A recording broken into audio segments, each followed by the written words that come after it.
श्री शिवाय नमस्तुभ्यम। भगवान भोलेनाथ की कृपा आप सभी पर बनी रहे। आप सभी की सभी मनोकामनाएं पूर्ण हो। एक समय शिवजी महाराज पार्वती के साथ हरिद्वार में घूम रहे थे। पार्वती जी ने देखा कि सभी मनुष्य गंगा में नहा नहा कर हर हर कहते चले जा रहे थे, परंतु प्राय सभी दुखी और पाप प्रायण हैं। पार्वती जी ने बड़े आश्चर्य से शिवजी से पूछा कि हे देव, गंगा में इतनी बार स्नान करने पर भी इनके पाप और दुखों का नाश क्यों नहीं हुआ? क्या गंगा में सामर्थ्य नहीं रही? शिवजी ने कहा, प्रिय, गंगा में तो वही सामर्थ्य है, परंतु इन लोगों में पाप नाशिनी गंगा में स्नान ही नहीं किया, तब इन्हें लाभ कैसे होगा?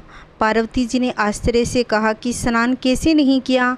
सभी तो नहा नहा कर आ रहे हैं, अभी तक इनके शरीर भी नहीं सूखे। शिवजी ने कहा, ये केवल जल में डुबकी लगा कर आए हैं, तुम्हें कल इसका रहस्य समझाऊंगा। दूसरे दिन बड़े जोर से बारिश होने लगी, गलियां कीचड़ से भर गई। एक चौड़े रास्ते में एक गहरा गड्ढा था, चारों ओर लपटीला कीचड़ भर गया। शिवजी ने लीला से वृद्ध रूप धारण कर लिया और दिन विवश की तरह गड्ढे में जाकर ऐसे पड़ गए जैसे कोई मनुष्य चलता चलता गड्ढे में गिर गया हो और निकलने की चेष्टा करने पर भी न निकल पा रहा हो।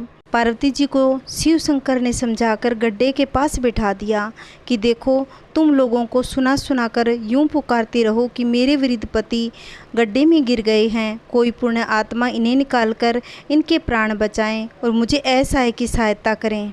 शिवजी ने यह और समझा दिया कि जब कोई गड्ढे में से मुझे निकालने को तैयार हो, तब इतना कह देना कि भाई, मेरे पति सर्वदा निष्पाप हैं, इन्हें वही छुएं जो स्वयं निष्पाप हों। अगर आपने कोई पाप नहीं किए हैं तो इनके हाथ लगाइए, नहीं तो हाथ लगाते ही आप भस्म हो जाएंगे।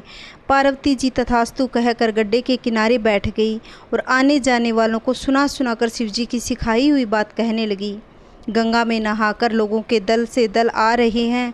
उस सुंदर युवती को यूं बैठी देखकर कईयों के मन में पाप आया और कई लोग लज्जा से डरे और कईयों को कुछ धर्म का भय भी हुआ, कई कानून से डरे। कुछ लोगों ने तो पार्वती जी को यह भी सुना दिया कि मरने दे बुड्ढे को, क्यों उसके लिए रोती है। आगे और कुछ दयालु सचित्र पुरुष मिले, उन्होंने करुणावश हो युवती के पति को निकालना चाहा, परंतु पार्वती के वचन सुनकर वे भी रुक गए। उन्होंने सोचा कि हम गंगा में नहाकर आए हैं तो क्या हुआ, पापी तो हैं ही, कहीं होम करते हाथ न जल जाए। बुड्ढे को निकालने के कारण इस स्त्री के कहे कथा अनुसार हम स्वयं भस्म न हो जाएं। किसी का साहस नहीं हुआ। सैकड़ों आए, सैकड़ों ने पूछा और चले गए। संध्या हो चली। शिवजी ने कहा, पार्वती, देखा आया कोई गंगा में नहाने वाला। थोड़ी देर बाद एक जवान हाथ में लोटा लिए हर हर करता हुआ निकला। पार्वती ने उसे भी वही बात कही। युवक का हृदय करुणा से भर आया। उसने शिवजी को निकालने की तैयारी की। पार्वती ने रोककर कहा, भाई, यदि तुम सर्वदा निष्पाप नहीं हो तो मेरे पति को छूते ही जल जाओगे। उसने उसी समय बिना किसी संकोच से दृढ़ निश्चय के साथ पार्वती जी से कहा, माता, मेरे निष्पाप होने में तुझे संदेह क्यों? देखती नहीं, अभी गंगा में नहाकर आया हूँ। भला गंगा में गोता लगाने के बाद भी कभी पाप रहते हैं?